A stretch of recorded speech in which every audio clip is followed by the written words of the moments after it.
السلام علیکم ورحمۃ اللہ وبرکاتہ۔ آج آپ کو ایک راز والی چیز بتاتا ہوں جو آج تک میں نے کسی کو بتائی نہیں، لیکن چونکہ میرے والد صاحب رحمۃ اللہ علیہ کا انتقال ہو گیا، اب دنیا کے حالات بھی بدل گئے، بتانے میں حرج نہیں ہے۔ 1977 یہ راز بتا رہا ہوں انس ابن مالک کی دعا کے سلسلے میں، کہ ذہن میں رکھنا۔ 1977 میں ہمارے والد صاحب رحمۃ اللہ علیہ، حضرت شیخ مولانا انعام الحسن صاحب رحمۃ اللہ علیہ اور ہم سب نے ساتھ میں حج کیا۔ اس حج کے دوران اللہ تعالیٰ نے بہت مددیں کی۔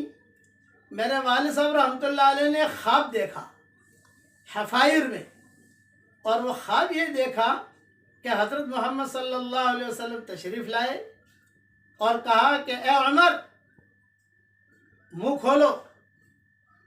تو میرے والد صاحب رحمۃ اللہ علیہ نے منہ کھولا اور حضور صلی اللہ علیہ وسلم نے تھوکنا شروع کیا۔ شبعتا یعنی پیٹ بھر گیا، ورتویتا یعنی تیرا مکمل طریقے سے جو ہے سیراب ہو گیا۔ تو آپ نے میرے والد نے فرمایا نہیں، اور تھوکا۔ اب سیر ہو گئے، ابا نے فرمایا نہیں، اور تھوکا۔ اب سیر ہو گئے، ابا نے فرمایا نہیں۔ چوتھی مرتبہ تھوکا تو وہ تھوک جو ہے منہ سے نکلنے لگا۔ ابا نے فرمایا الحمدللہ، میں جو ہے میرا پیٹ بھر گیا، الحمدللہ میں سیراب ہو گیا۔ پھر والد صاحب رحمۃ اللہ علیہ نے کہا میرا بیٹا بھی ساتھ ہے محمد یونس۔ تو حضور نے فرمایا اچھا اس کو بھی بلاؤ۔ چنانچہ والد صاحب رحمۃ اللہ علیہ ڈھونڈتے ڈھونڈتے میرے پاس آئے اور کہا بھائی یونس حضور بلا رہے ہیں، حضور بلا رہے ہیں۔ اچھا میں گیا، میرے ہاتھ میں جو حرم شریف میں جوتے لے جاتے ہیں تو وہ چپل میں لے وہ جوتے جو ہے وہ تھیلیوں میں لے جاتے ہیں، وہ تھیلی تھی، وہ تھیلی لے کر میں گیا۔ ایک گویا کہ حرم جانا تھا، وہ تھیلی ہم تیار کر رہے تھے حرم شریف کے لیے، وہ تھیلی لے کر گیا۔ جب تھیلی لے کر گیا تو حضور صلی اللہ علیہ وسلم نے کہا کہ کھولو تمہاری تھیلی بھی، تمہارا منہ بھی کھولو، یہ کھولو۔ حضور صلی اللہ علیہ وسلم نے جو ہے خوب تھوکا اور تھیلی کو لو، یہ اس میں ہیرے جواہرات بھرو، یاقوت مرجان بھرو۔ تو ہم بھرتے گئے، ہمارے والد صاحب رحمۃ اللہ علیہ بھی تھے، میں بھی تھا۔ یہ قصہ رات کے 2:30 بجے مکہ مکرمہ میں ہوا اور یہ خواب دیکھا گیا۔ پھر حضرت شیخ کو سنایا، حضرت جی کو سنایا، تو کہا کہ بھی بہت خیر والی چیز ہے، اللہ تعالیٰ دین اور دنیا دونوں دے گا، دونوں جگہ سے خیریں انشاءاللہ ملے گی۔ اب مجھ پر اس کا اثر تھا، اور 1977 سے ہی ہمارا سال لگ رہا تھا عرب ملکوں کا۔ ہم فارغ ہو کر مدینہ منورہ پہنچے۔ یہ انس ابن مالک کی دعا کا میں قصہ سنا رہا ہوں۔ تو مسجد نبوی میں بیٹھا ہوا تھا اور وہ خواب کا بھی اثر تھا۔ مغرب اور عشاء کے درمیان کا وقت تھا، ریاض الجنہ میں بیٹھا ہوا تھا، اور ایک مصری عالم میرے بائیں طرف بیٹھے ہوئے تھے، اور ان کے پاس ایک کتاب تھی، وہ زمین پر رکھی ہوئی تھی۔ میں نے جو فارغ ہو گئے تو میں نے کہا حضرت میں یہ کتاب پڑھ سکتا ہوں؟ فرمایا ہاں ضرور پڑھو۔ اب انہوں نے مجھے کتاب دی اور وہ جو ہے نفلوں میں لگ گئے، میں کتاب دیکھنے لگا۔ اس میں مجھے انس بن مالک کی دعا ملی۔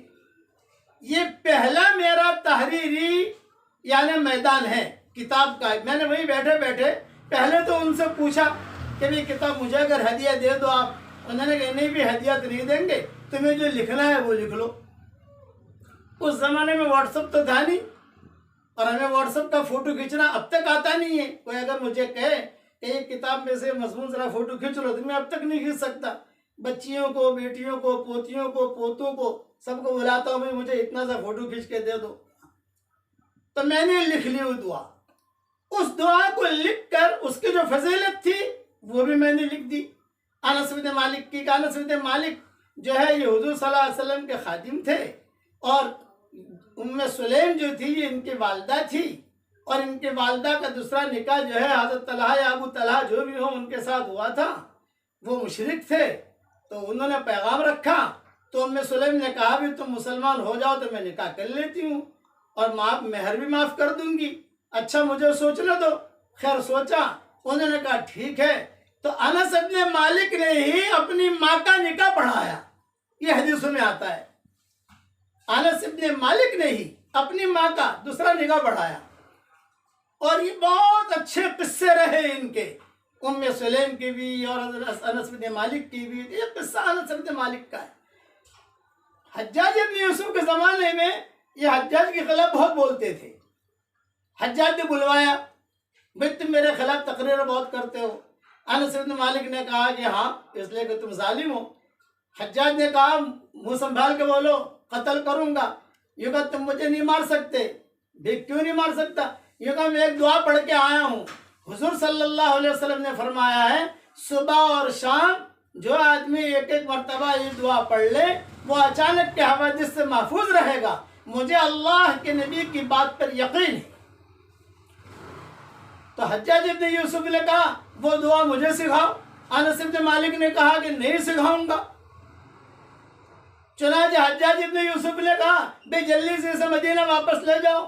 اس کے دوستوں نے کہا واپس کیوں لے جائے، قتل کر دو۔ فرمایا کہ نہیں، جلدی سے نکالو، مدینہ پہنچا دو اس کو۔ جب وہ مدینہ منورہ پہنچ گئے تو اس کے ساتھیوں نے پوچھا قتل کیوں نہیں کیا؟ یہ کہا جب وہ مجھ سے بات کر رہا تھا تو اس کے کندھے کے اوپر دونوں شیر بیٹھے ہوئے تھے، مجھے ڈر تھا کہ کہیں یہ دونوں کے دونوں مجھے ختم نہ کر دیں، مجھے پھاڑ نہ دیں، مجھے مار نہ دیں۔ یہ روایت میں نے وہ کتاب میں پڑھی جو مصری عالم کے پاس تھی۔ اچھا ایک وضاحت کر لوں، حضرت انس بن مالک کی دعا اس کے جملے بہت ملتے ہیں۔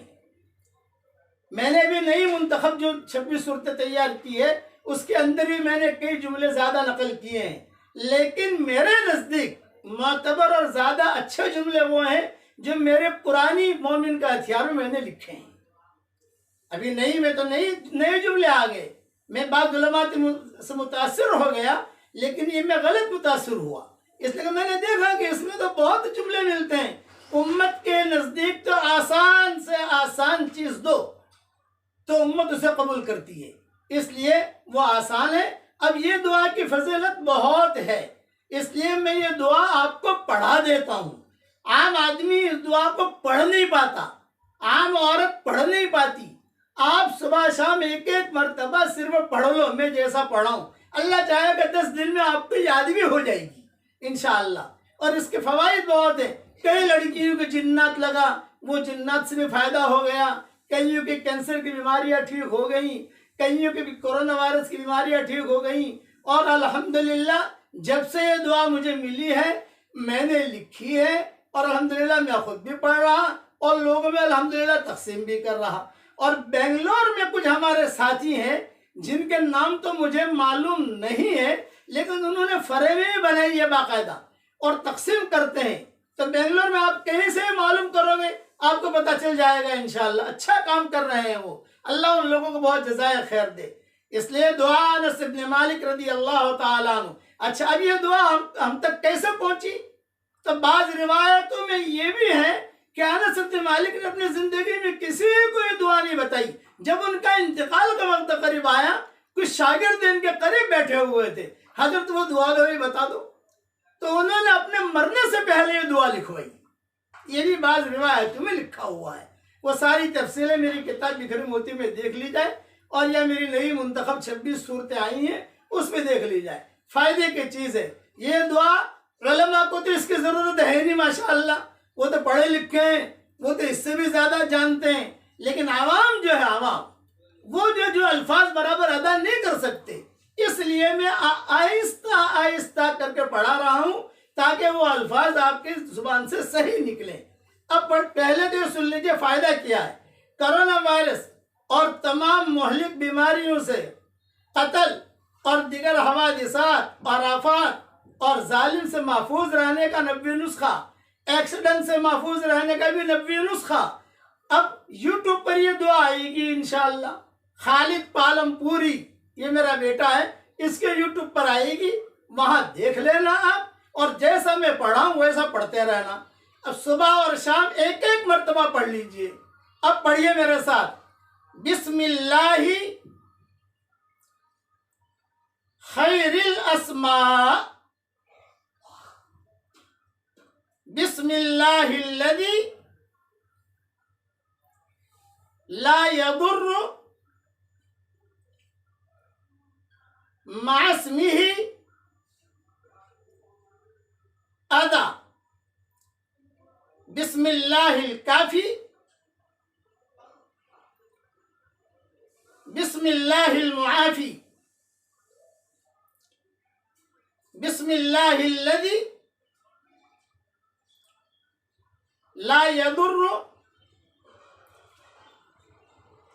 مع اسمه شيء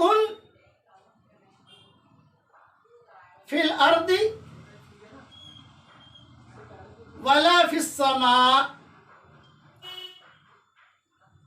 وهو السميع العليم، بسم الله على نفسي وديني، بسم الله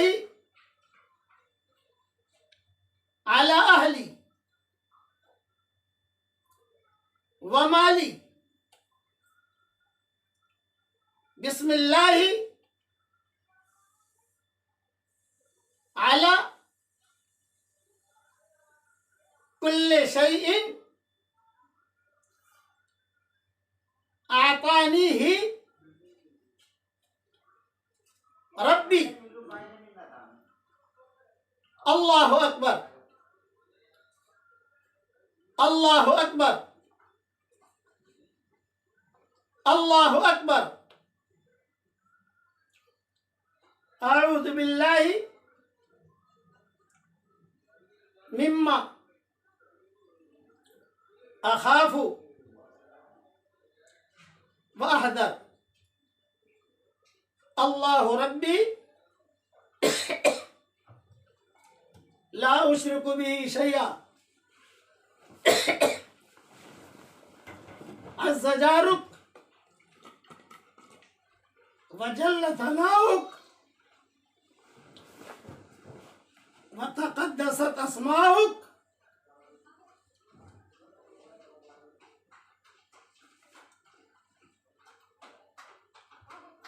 ولا الہ غیرک،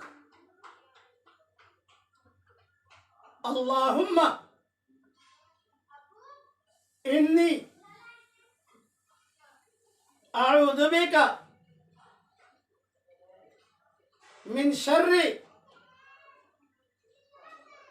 کل جبار عنید وشیطان مرید ومن شر قضاء السوء ومن شر كل دابة أنت آخذ بناصيتها، إن ربي على صراط مستقیم۔ یہ دعا ہوگی۔ کئی کتابوں میں اس میں آگے پیچھے جملے بھی ملیں گے، کوئی حرج کی بات نہیں ہے، یہ میں نے مختصر طور پر آپ کو سمجھا دیا۔ صبح شام پڑھنے کی کوشش کیجئے۔ میں دعا کرتا ہوں کہ اللہ جو یہ دعا سیکھے اور لوگوں کو سکھائے اور آگے بھیجے، اے اللہ اس کی قیامت تک کے آنے والوں کے لیے اور اس کے قیامت تک کے آنے والی نسلوں کے لیے اور ہماری قیامت تک کی آنے والی نسلوں کے لیے خیر مقدر فرما، اور ہر شر سے، ہر برائی سے، ہر بیماری سے، ہر برے خیالات سے، برے دن سے، رات کی برائی سے، دن کی برائی سے، شیطانیوں کی برائی سے، جناتوں کی برائی سے، ٹینشن کی برائی سے، کورونا وائرس کی برائی سے پوری تو حفاظت فرما، ہماری بھی اور ہم سب کی قیامت تک کی آنے والی نسلوں کی بھی۔ اس لیے اسے محفوظ بھی کر لیجئے اور اسے دنیا میں خوب پھیلائیے۔ انشاءاللہ اور اللہ تعالیٰ آپ کا بھی حامی ہو جائے اور اللہ ہمارا بھی حامی ہو جائے. آمین. وآخر دعوانا ان الحمد للہ رب العالمین.